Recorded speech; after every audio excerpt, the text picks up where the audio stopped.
The big question is, how do you vlog?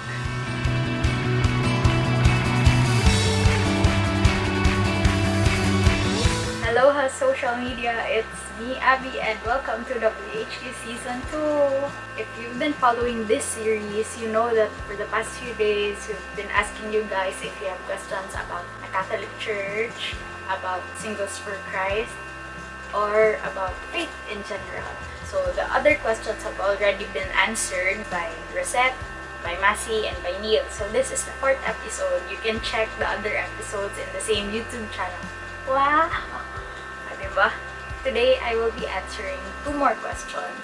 Hopefully, I'll be able to help you understand more about some of the technical aspects of the church. But first,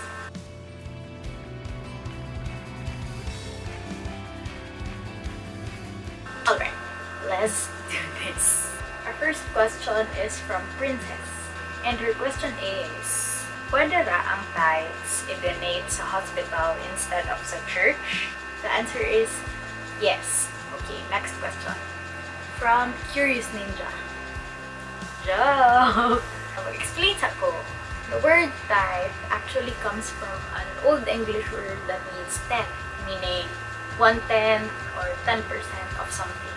People from the Old Testament are actually required to offer the first fruits of their labor or the first harvest to the governing body of the church. Also, the first few Christians are also required by the church, by law, to give their tithes. And if you don't give your tithes during that time, you will be excommunicated, meaning you're no longer part of the church, no longer considered as member of the church. Thankfully, that is no longer the case today. Yay! In the Catholic Church, we have what we call the Code of Canon Law. Unsa maning Code of Canon Law? Basically, it's a collection of general laws of the Catholic Church na dapat i-follow both by the leaders and the members of the church. So, what does the Canon Law say exactly about tithes? According to Canon 222, Section 1, the Christian faithful are obliged to assist with the needs of the church so that the church has what is necessary for divine worship, for the works of the apostolate and of charity, and for the decent support of ministers. Section 2, they are also obliged to promote social justice and, mindful of the precept of the Lord, to assist the poor from their own resources. So unlike before, we're no longer required to give a specific amount. We are simply asked to assist with the needs of the church and with the needs of the poor with whatever resources that we have right now. We are simply asked to serve and to be generous. No? To serve and to be generous. Now, there are many ways to do this. When we put money inside the offertory box or basket inside the church during Mass, or when we put money inside our SFC envelopes for the tithes, we are actually fulfilling our Christian obligation.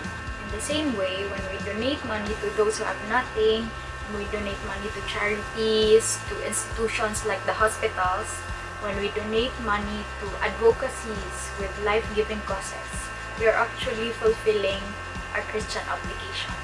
Even kanang times na we volunteer to pay for the venue or to provide snacks during SFC activities like mga CLP or mga teaching nights, we are actually fulfilling our obligation of assisting the needs of the church. Question is, unsaon man if I'm perpetually this? If we don't have treasures, we can always assist the needs of the church using our time and our talent. If we want to call it tithes in its literal sense, 10% of 1 month is 3 days. In 1 month, we can spend 3 days serving through SFC or by doing corporal or spiritual works of mercy, like feed the hungry, visit the sick, visit those in prison, or give shelter to the homeless, clothe the naked, instruct the ignorant. We can pray for the living and the dead. We can also comfort the sorrowful. No? So there's a lot of things that we can do. Also, you can go to your parish and ask the people there, how can you help? Like sa choir, or lector or commentator baka. You can do a lot of things. Sometimes, service or giving back is actually a measure of how grateful we are for all the things that we've received. That's why there's no price tag in there, because it depends on us if we will give more, if we will give less, if we will give 10% or whatever. So I'll give you the question, how grateful are you? How grateful are we? The more time, treasure, and talent given, the more chances of winning. Maita, na-answer na ako ang question ni mo, Princess. Go ahead and donate to the hospital if that's what is asked of you right now. Okay, second question. Second question is from Curious Ninja, actually, questions. Let's go to the first question. Asa pa dong mostly ang offering sa church? But before I answer that question, change topic sa atakad yun. Diba? Stay at home man karon, so ang churches kay closed and we're all at home. So story sa ta about our homes. Asa pa dong usually ang atong budget in the house? Asa pa dong usually ang family's total income or total salary na makuha naman? Diba? It goes to rent, it goes to electricity, it goes to water bills, Wi-Fi, o bunsa pa diha, no? Now, let's think about how big our house is and compare it to how big the church is. Let's think about how big our family is, how big the electricity consumption is in 1 month, kung unsa kadugay mag-use of appliances every day. And then we think about how much time the church is open every day baron, and how many TV screens are used, how many electric fans are used, how many speakers are used to accommodate all the churchgoers on a regular basis. And then we also think about pila ka ang bayad sa whole compound, sa tanang employees sa church, and all those other things.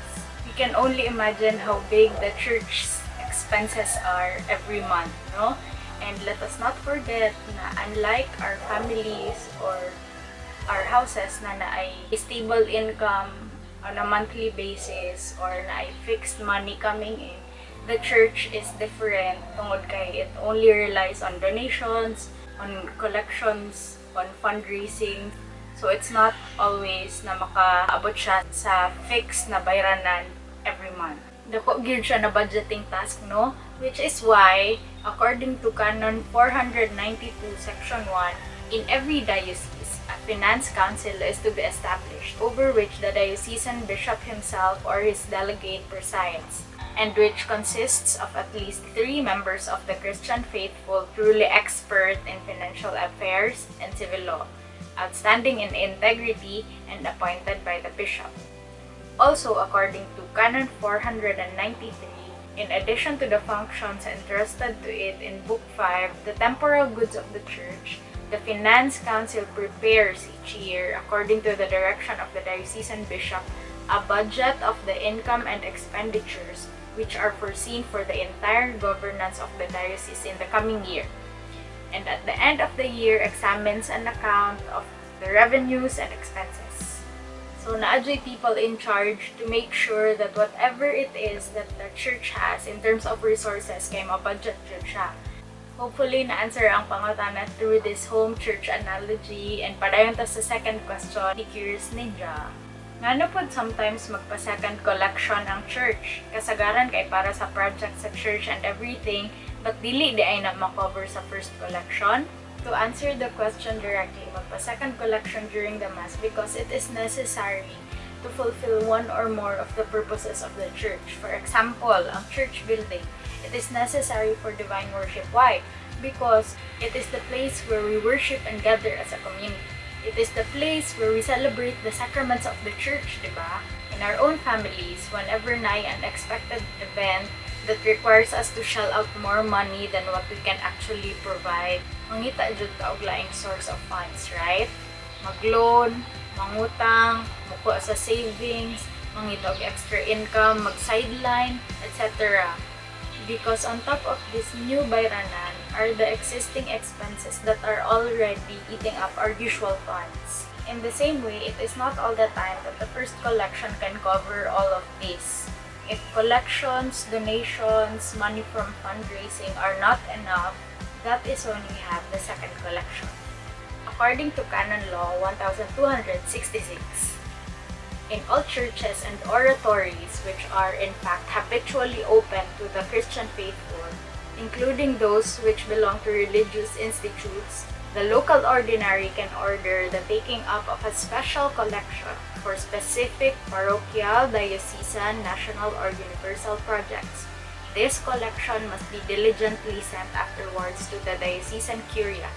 And also, from Canon 1267, Section 3, offerings given by the faithful for a certain purpose can be applied only for that same purpose. Mao nang i-announce dun na og appeal kung para asa ang second collection and kung pila ang na-collect so that all the members of the church are aware of the purpose and the progress of these projects.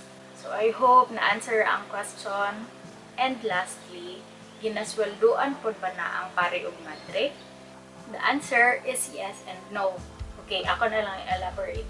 There are two kinds of priests or groups of priests. First is the parish priests or the diocesan priests. And then second is katong mga priests from religious orders. All nuns also belong to religious orders like Augustinians, Benedictines, Carmelites, Dominicans, Franciscans, Missionaries of Charity, Jesuits, and all these other religious orders.